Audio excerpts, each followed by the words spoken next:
The automotive industry is, for lack of a better word, upside down currently. Things are going so south, and so many folks are not aware of it, and just it's not a problem. But it's going to be a problem in the near future, and that's not good.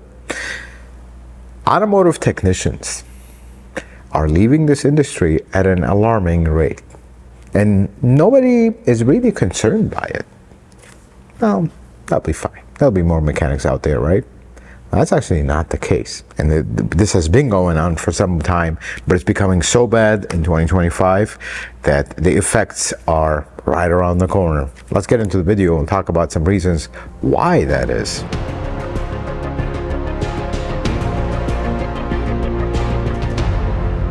So the principal reason why technicians are leaving the industry at an alarming rate. I mean, when I say leaving, not going from one shop to another, completely changing careers and just, I'm out, I'm done.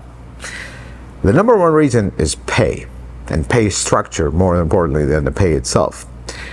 Second reason is lack of appreciation. It's sad, folks. Mechanics are craftsmen. They take pride in what they do. They work with their hands. They are proud of what they do. And when that is diminished, it takes the joy out of it, out of doing something with your own hands. That's the problem. Let's talk about pay first, because that's really what started everything, and then everything else kind of followed. Here's how mechanics are paid. You're either paid hourly, salary, or the worst idea on the planet, flat rate. So the automotive industry is upside down because of the greed. Everybody's greedy. All they care about is dollars and numbers. That's all they care about. They don't care about anything else. That's the reality, folks. Because of that, how do we make our technicians feel the same way? That all they care about is the dollars and numbers? By paying them commission. See, welcome to the flat rate system, the worst enemy of quality. You're going to call it that. Let me explain it, because you're not familiar with it. Let's say you do a brake job. The brake job is charged to the customer, let's say hour and a half, 2 hours of labor. Let's say 2 hours of labor. Well, the technician has an hourly rate, but it's not an hourly, you're just clock in, clock out hourly. They're actually not paid anything if there's no work. Technician gets this job, this brake job, let's say they do it in 1 hour. Well, they get paid 2 hours, and then they do the next one. Before you know it, they work an 8-hour shift. They could make 10, 12, 15, 20, and it goes up from there. That is how shortcuts, and you know what? Quality technicians are quality technicians. And when you're a professional, you've been doing this for a long time, jobs tend to go faster because you use your experience. You have the right tools. Things go quick because you're not stuttering. Wait, how does this work again? How does it? You've done it multiple times. You go very quick. This is where problems start, though. Technicians will want to make a better pay, but instead of them just getting a better pay, they will start to be very crafty at, how do I get this job that normally would be done in an hour and it pays 2 hours, how do I get it done in 15 minutes? Yeah, by skipping half the job. Because there's a limit on even the fastest, most efficient, most experienced technician. There's certain jobs will just take their time. That's the problem. If you look at all other industries, very few are actually paid like that. In similar craftsman industry, electricians, plumbers, construction workers, they're rarely paid like that, because you need to give this person, this craftsman, their space to do their job well. And not every job, this is not like 1 or 0, black and white. A job could go very well or go very south. And you need to not punish this person when the job goes south, because this is just part of it. When you go into a plumbing job, well, we're laying some pipe for a new house. 10 other problems will pop up that you didn't anticipate, didn't think about. I mean, you can't think about. Things are going to happen. This is how the craft is. Let's say you're going to diagnose a car.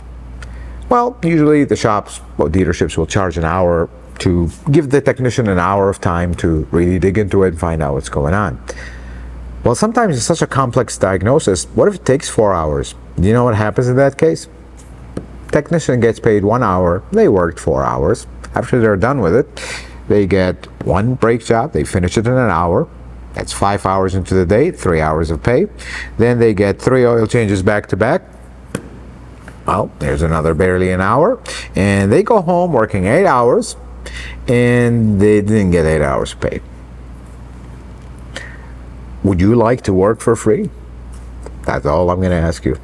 And this is what makes technicians frantic. They're number one. They got now programmed into dollars and numbers. That's all we care about. Not quality, not craftsmanship, not anything else. Dollars and numbers. Not everybody, though. My brothers out there will take huge pride in what they do, and they will do the job right. Some technicians, and now when I say some, I mean majority of technicians, they will starve their families to do the job right. Unfortunately, they end up getting punished. Those that do quality work, they will rarely make high pay because they want to spend the time and make sure everything is good. And usually, and this is the second problem, which is right now, so many technicians realize, wait a second, I'm battling the system that is working against me when I can, because I'm already good with tools, I'm a craftsman, I already have the mechanical know-how. If I go become a plumber, I'll make 3 times more. And yes, it'll take me a few years to go through apprenticeship and learn everything and whatnot, but I'm not starting from zero because I already have the mechanical aptitude, you know, that my body can take the challenges of the job. I have the tools. I know how to use tools. I'm already mechanically inclined. I can learn quicker than someone who's never done any of this. When they do that, they just switch and they're happier. They're still doing work with their hand. They have a craft. They have that pride of craftsmanship, but they're paid a lot better. And they don't have to stress about this stuff. That's what's happening. And here's the biggest problem, the pay itself, the number, how much are they paid per flat rate hour. It's not on par with everybody else. It's a lot less. In the olden days, and this is, I'm just going to say, technicians got a percentage of the shop's labor rate. Usually it's 1/3, which is fair. Here's the bottom line of this. 1/3 of the labor rate goes to the mechanic, 1/3 pays the bills, 1/3 goes to the owner who is responsible for everything else, hopefully. And when things go south, we're not going to punish the technician and then we won't pay our bill just so the owner would get their cut. That's not how it works in good shops. The owner will take it as his business or her business. They will take the cut, but the technician should get paid and the bills have to get paid. That's how this works. That's a business 101. You can't punish your employees for your business's failures. Well, that's not the case anymore in 2025 because the reality is technicians, I'm just going to say a number, and they're going to get in trouble for this, but it is what it is. The truth hurts. On average, across the country, about 40 to 45 is where technicians' flat rate hourly pay is. Some will be more, some will be less, but that's about the average. Well, how much do you think leadership rate is? Dealerships are now trending north of $200 an hour. Well, now we just dropped to the quarter of the labor rate. And here's the other thing with that. If technicians do not produce, they don't get paid. So the dealership is guaranteed their pay. Technician is not. In some states where they have unions or they have different laws or whatnot, technicians are guaranteed an X amount of hours paid even if they don't produce that in work. But here's how that works. Well, you work 40 hours. If you don't make 40 hours of pay, I'll pay you 35, 36 out of pity. Why? You work 40 hours, you get paid 40 hours. You produce more than 40 hours worth of work in 40 hours, well, we're going to give you a bonus. That's fair. But if you work 40 hours, get paid 40 hours, because that's the time you put into the job. Here's the other problem. Well, You can live with that. Here's where problems get to the next level. Warranty. Auto manufacturers will pay dealerships less than what dealerships charge customers. So what do the dealerships do? They pay their technicians less for the same job that if a customer pays, it pays more. So now the technician is forced, and dealerships do a lot of warranty work. That's actually one of the main things they do. They will pay their technician less. They will get paid from the manufacturer less, but expect to do the same quality of work. So why? I don't understand it. Why don't we make it fair? Whatever the customer pays, the manufacturer pays. So basically the manufacturer is either telling the dealership your labor is worth 1/3 less what it is actually worth to the customer, or we're telling the customer that we're charging you more than what the shop should be. So which one is it? I'll tell you which one is it. The manufacturer is cutting dealerships short. Not dealerships, really the dealership, to them it doesn't matter. The technician gets cut short. Well, there's the next problem. So wait, now the technician looks at it. My workplace doesn't appreciate me, doesn't pay me well. The manufacturer that I work hard to get trained in their brand doesn't really care for me. And the vision of everyone at the dealership, the dealership hierarchy is you're just the lowest, least important person in the dealership. You're just the grease-covered person that nobody cares about in that stinky place called the shop. But in reality, every dealership, financial-wise, makes their living off the service department, not sales. But yet the service department is treated last. Technicians pick up on that, and they're very smart folks. They eventually see it as the system is just designed to work against me. I'm always wrong. And then here is the biggest problem. Say you did a work on a car and everything's good, car left. After a week, let's say you did brakes. After a week, brakes are making noise. It happens. Customer brings back the car. Hey, my brakes, you guys just said my brakes, they're making a little bit of noise, I'm kind of concerned. Guess what the dealership will do? Hey, technician, you messed up. Here's the car, go work on it for free, figure out what's going on.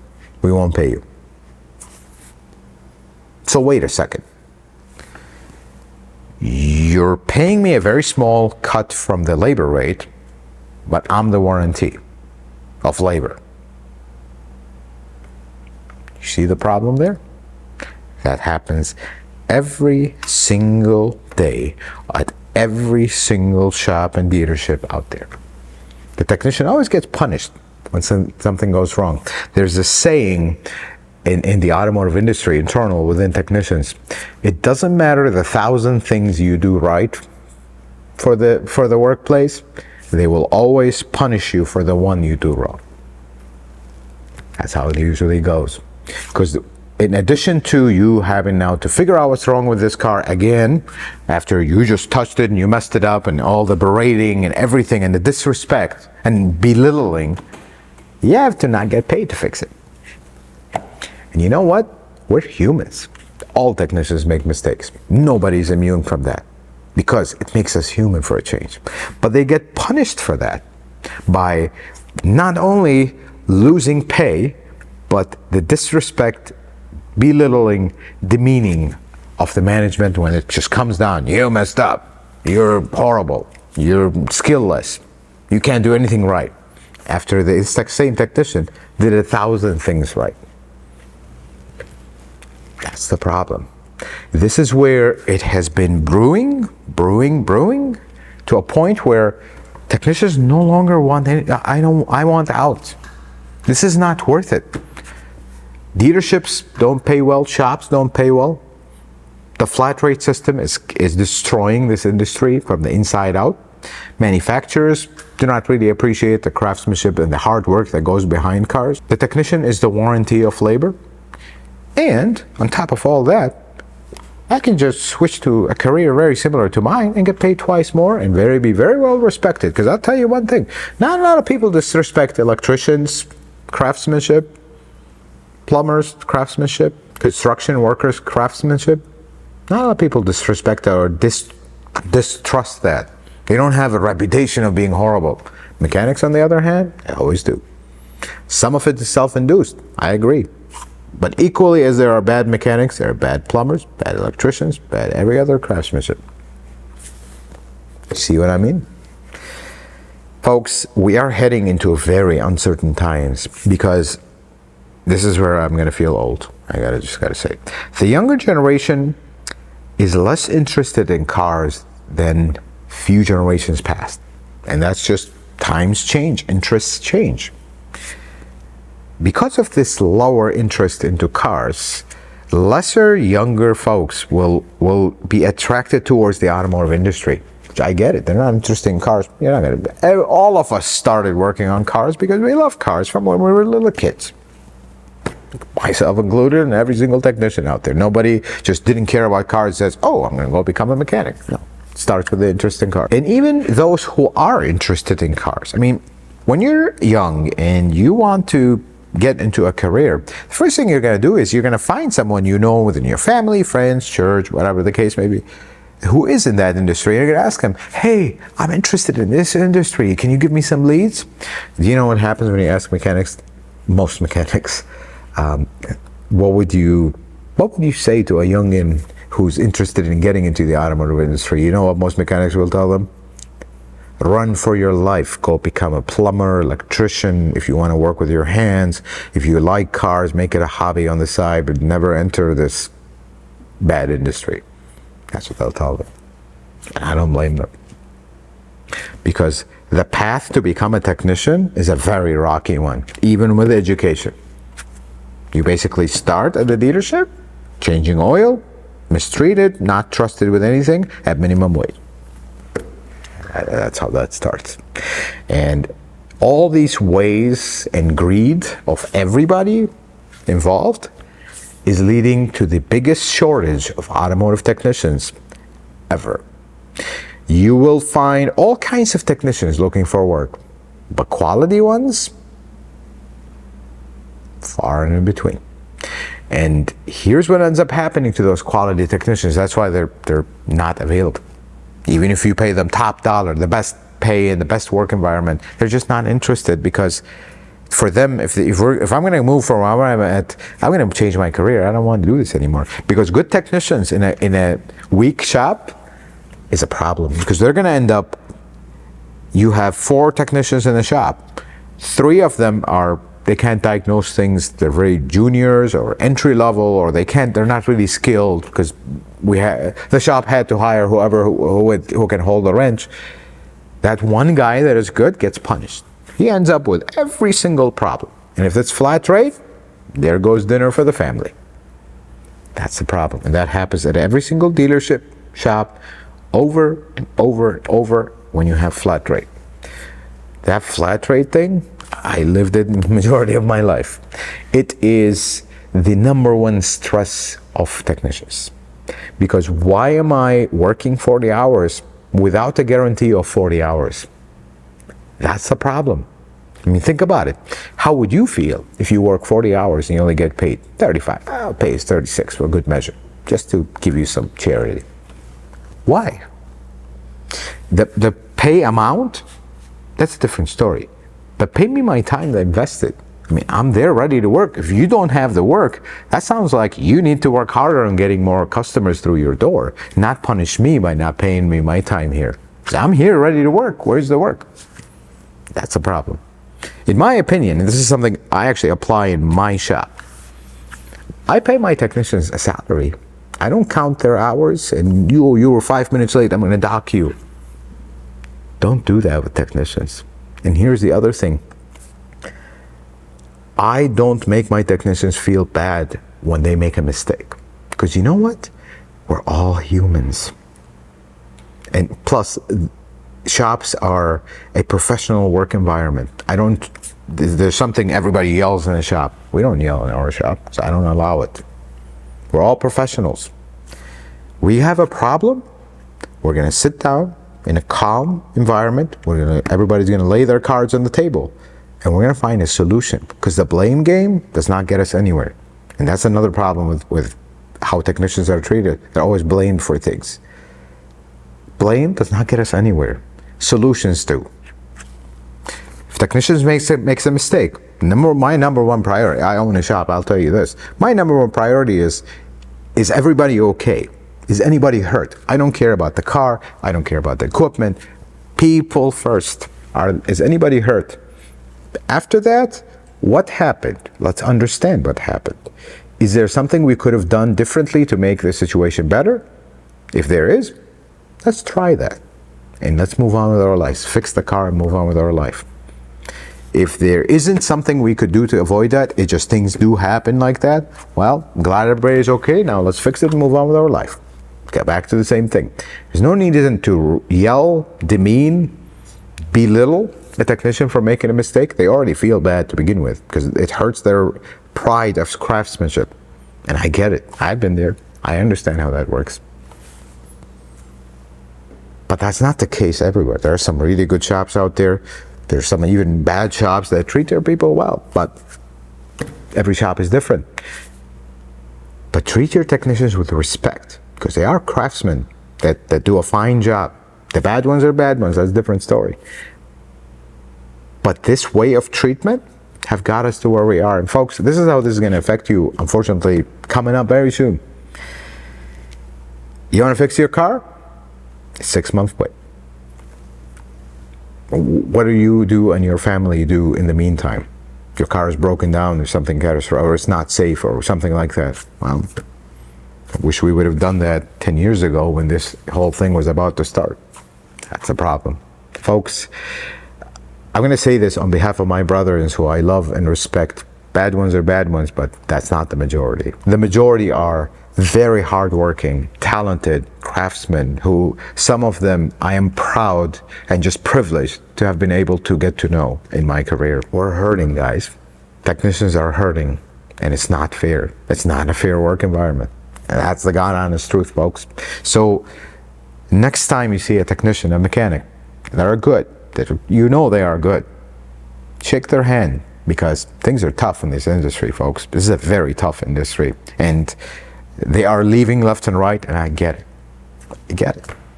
You gotta, in the end, put food on your table for your family, and that's what they're doing.